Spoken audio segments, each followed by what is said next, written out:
Olá, hoje eu gostaria de discutir o problema da Brachistochrona. O problema da Brachistochrona é tal que, dado uma massa m na posição 00, qual que é o caminho que descreve o mínimo tempo para chegar num ponto XO, YO, dado que existe a gravidade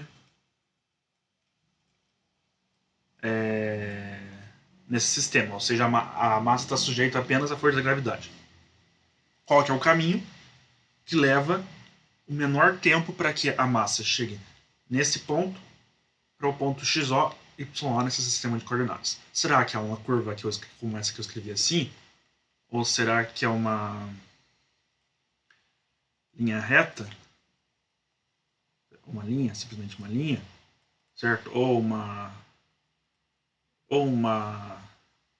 algum caminho que seja algo assim, dele continua reto depois, certo? Algo assim. Ou uma parábola. Não sei, isso que a gente vai tentar descobrir qual que é esse caminho. Então, qual é o caminho que leva o menor tempo? Para isso, a gente vai utilizar um funcional. O funcional é a integral de dt em determinado caminho, e isso dá o tempo de percurso. O funcional ele varia de acordo com o caminho escolhido, certo? Por isso que é uma função do caminho escolhido, ou seja, pode ser esse caminho azul, o caminho vermelho, esse outro caminho, esse outro caminho. Então, é uma função do caminho escolhido, mantendo os pontos iniciais e finais fixos, certo? Então,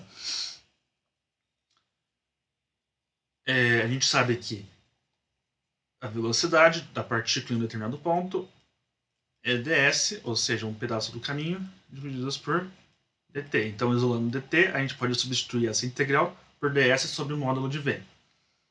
Da conservação de energia, ou seja, energia cinética inicial mais energia potencial inicial é igual a energia cinética em determinado ponto e energia potencial em determinado ponto. Na origem, energia cinética é zero, e tomando esse ponto aqui, o ponto x igual a zero, y igual a zero, como energia gravitacional zero, então a energia inicial é zero, e a energia em um determinado ponto qualquer, esse ponto aqui, por exemplo, ela vale mv ao quadrado sobre 2 menos mgy. Portanto, isolando a velocidade ao quadrado, nós chegamos a velocidade ao quadrado igual a 2gy, e o módulo da velocidade é a raiz de 2gy. Perfeito? E ds é a raiz quadrada de dx ao quadrado mais dy ao quadrado. Certo? Ou seja, tomando esse caminho aqui, por exemplo,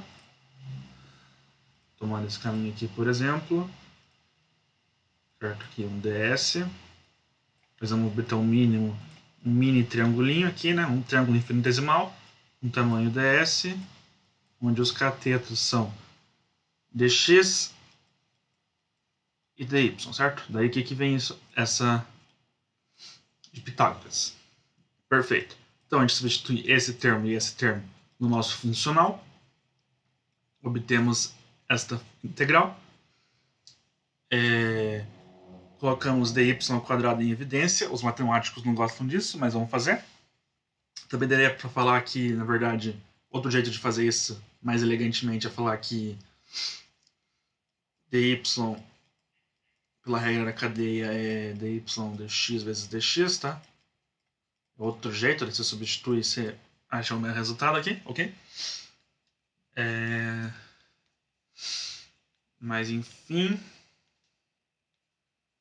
Não, falar que dx é dx dy, né? Aí você substitui e você vai achar a mesma coisa. Enfim. Então nós vamos obter esse, e lembrando, a gente obtém aqui um dx dy, né? E vamos chamar dx dy de x', ou seja, a derivada de x com relação a y. Então, chamando x' de dx dy, a gente obtém essa função, essa integral, esse funcional. Colocando 1 sobre raiz de 2g para fora da integral, porque é uma constante, obtemos isso aqui. E a gente quer garantir que isso aqui seja um valor mínimo. Para isso, a gente pode utilizar a equação de Euler-Lagrange. Ok? A equação de Euler-Lagrange diz que, dado um funcional de um caminho C, tal que esse funcional é uma integral da função de x, x' e y, onde x' é dx dy,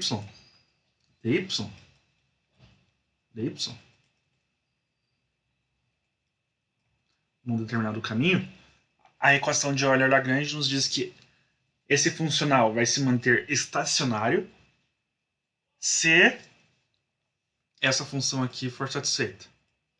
Quando essa função aqui for satisfeita, derivada parcial de f com relação a x', derivada total em relação a y, menos a derivada de f em relação a x. Isso é igual a zero. Então, satisfazendo essa equação, o funcional vai se manter estacionário. No nosso caso, estacionário significa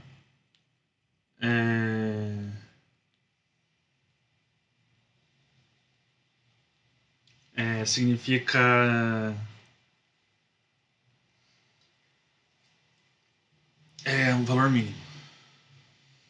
Peraí que eu já volto. Tá, tem que ser um. Então, o funcional vai ser um valor mínimo se satisfazer as equações de Euler-Lagrange. Então, substituindo, a gente percebe que essa função aqui dentro não depende de x, ou seja, a derivada com relação de f com relação a x é zero, ou seja, todo esse cara aqui é igual a zero, ou seja, del f del x' é igual a uma constante, ok? Porque a derivada em relação a y é igual a zero. Ok. O que a gente precisa fazer então é derivar f com relação a x'. Ora, f vale isso aqui, então derivando em relação a x' dá 1 sobre raiz de y é derivada parcial de relação a x', então y é considerado uma constante. Dá meio vezes a raiz de x' ao quadrado mais 1 vezes 2x'. Corta 2 com 2. A gente obtém isso aqui é uma constante, né? Continuando aqui, substituindo esse cara aqui.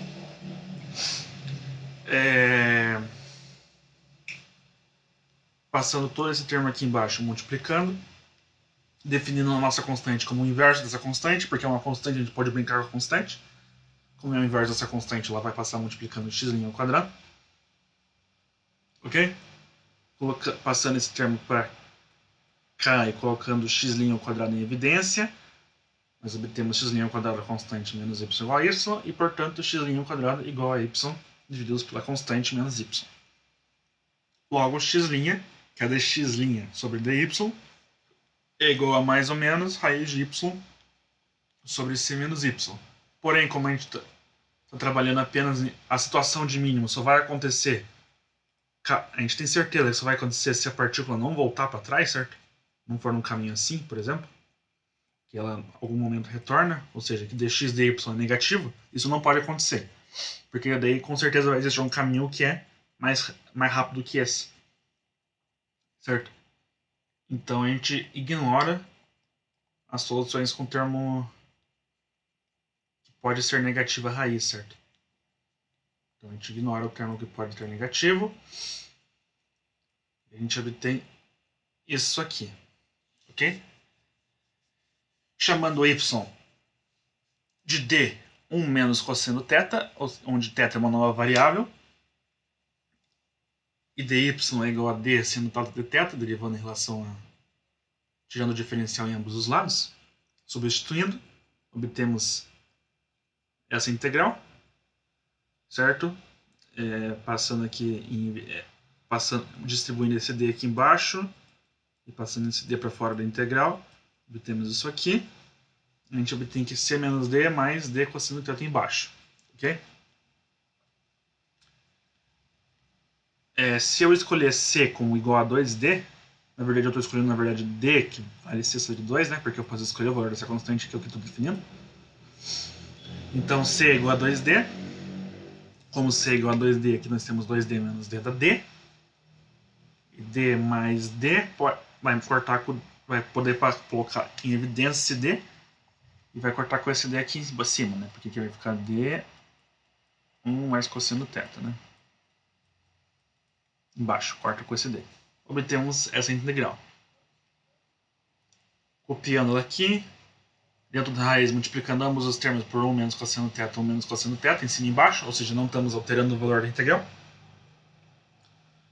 Aqui em cima a gente obtém 1 menos cosseno θ ao quadrado, que sai para fora da raiz, como só 1 menos cosseno θ. E aqui embaixo a gente obtém 1 menos cosseno ao quadrado θ, que é igual a seno ao quadrado θ, que sai para fora dentro da raiz como sino de θ, que corta com o sino de θ aqui em cima. E a gente obtém essa integral mais simples aqui, x igual a d, 1 menos cosseno θ dθ. Integrando em relação a θ, integral de dθ, integral de 1 é θ, a integral de menos cosseno θ é menos seno θ. Então a gente obtém esse valor para x, ok? Então nós obtemos e esse é o valor para y. Então, e x e d a gente pode obter como função de uma outra variável, θ, ou seja, a gente obteve um par de equações paramétricas para x e y. Esse par aqui. E isso aqui é a equação de um cicloide, ok? Equação de um cicloide. Aqui são as equações que definem um cicloide, que nada mais é que as coordenadas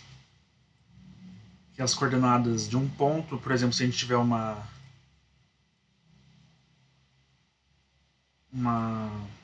cilindro girando sem deslizar, ok? E a gente analisar com um raio D, ok? Com um raio D, x e y, com um raio D, se a gente tem esse cilindro sem deslizar, ele está girando sem deslizamento, ok? Então, se a gente escolher um ponto desse cilindro e escrever a equação, as coordenadas ali em função do tempo, a gente vai obter essas equações aqui, ok? Então, a gente também pode interpretar esse caminho de mínimo tempo como um ponto num cilindro girando sem deslizar, ok? Não vou... perfeito. E qual que é o valor da constante nesse caso aqui? Horas. Se a gente escolher para θ igual a zero, x e y tem que ser zero, ou seja, ele está na origem, que é o que a gente definiu aqui.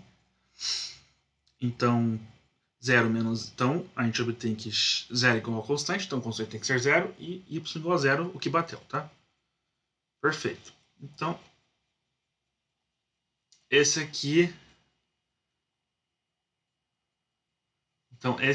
é o nosso par de equações paramétricas para esse problema, ok? Só que ainda falta definir qual que é o valor de D, né? Porque a gente não sabe qual é o valor de D, a gente só sabe que vai seguir essa cara aqui, mas qual que é o valor de D para que ele consiga alcançar o ponto x0 e y0?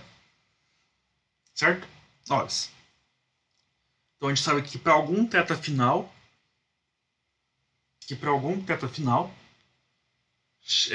x e y tem que ser x0 e y0, perfeito? Então, x0 igual a d θ final menos seno θ final e y0 igual a d 1 menos cosseno θ final. Dividindo ambas as equações, a gente obtém essa equação aqui, que é uma equação transcendental em θ final, ou seja, a gente tem que resolver numericamente o valor para θ final, ok? Isso aqui não é resolvido analiticamente, esse termo aqui, ok? Mas dá para resolver numericamente. Com esse θ final, a gente pode substituir tanto na equação de x quanto na equação de y para descobrir o valor de d. Perfeito? Então, não é tão trivial assim encontrar o valor de d. Tem que resolver por métodos numéricos.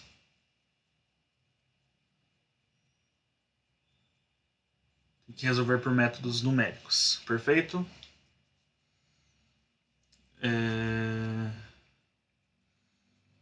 Ok. E qual que é o tempo que leva para então? Agora que a gente já sabe o caminho, é um cicloide. Qual que é o tempo que leva para esse ponto, essa massa chegar a partir de um cicloide. Vamos lá, desenhar um cicloide aqui. A partir de um cicloide. Qual que é o tempo que...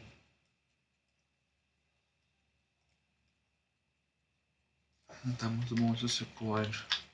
Qual que é o tempo que leva para chegar até esse ponto aqui? XO, YO. Isso que a gente vai fazer agora. Ora, a gente sabe que a integral no caminho de dt, a gente já tinha achado lá pelo funcional. Agora é só fixar o caminho, certo? É no funcional.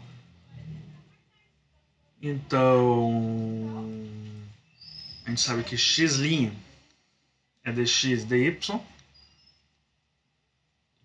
Pela regra da cadeia, a gente sabe que dx dθ, a gente pode reescrever como dx dθ dy.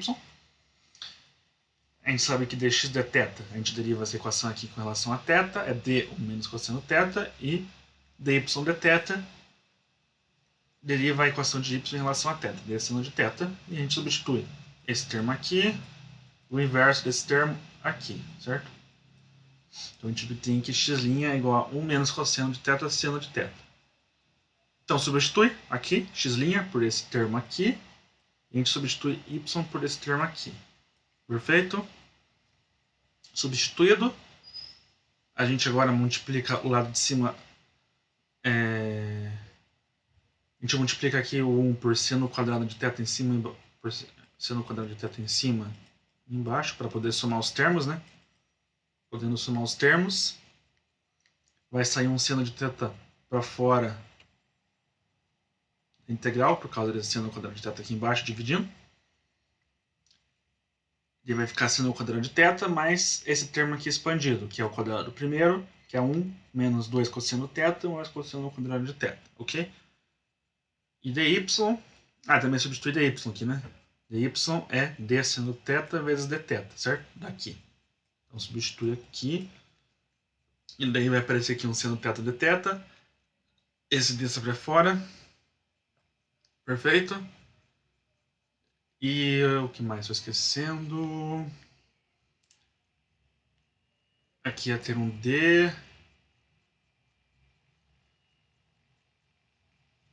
Raiz de D aqui. Tá, o D saiu para fora. E esse D aqui. Esse raiz de D aparece daqui, ó. Perfeito? Vem para cá. Perfeito. Por isso que apareceu um raiz de D. D e D divididos por raiz de D dá raiz de D em cima. Ok? E agora, seno ao quadrado de θ mais cosseno ao quadrado de θ é 1. 1 mais 1, 2. Então a gente tem 2 menos 2 cosseno θ, que é igual a raiz de 2 vezes raiz de 1 menos cosseno θ. Ok? Então raiz de 2 vai cortar com esse raiz de 2. A gente obtém esse termo aqui. Em cima e embaixo é os mesmos termos, então corta. E a gente obtém uma integral de t de θ. Ou seja, que é θf apenas, essa integral. Que é de θf até de 0 até θf. θf menos 0, θf. Então, o tempo que essa partícula demora para chegar até o ponto final é raiz de d sobre g vezes θf. Ok? Lembrando que as equações para encontrar θf e d são essas aqui. Ok? Então a gente tem que resolver esses termos aqui para encontrar a solução, tá? Enfim, essa foi a primeira parte desse vídeo. Espero que tenham gostado. No próximo vídeo a gente vai analisar se realmente isso aqui é um tempo mínimo em relação a outros caminhos, tá? Isso fica para a parte 2 desse vídeo. Então, espero que tenham gostado e nos vemos no próximo vídeo.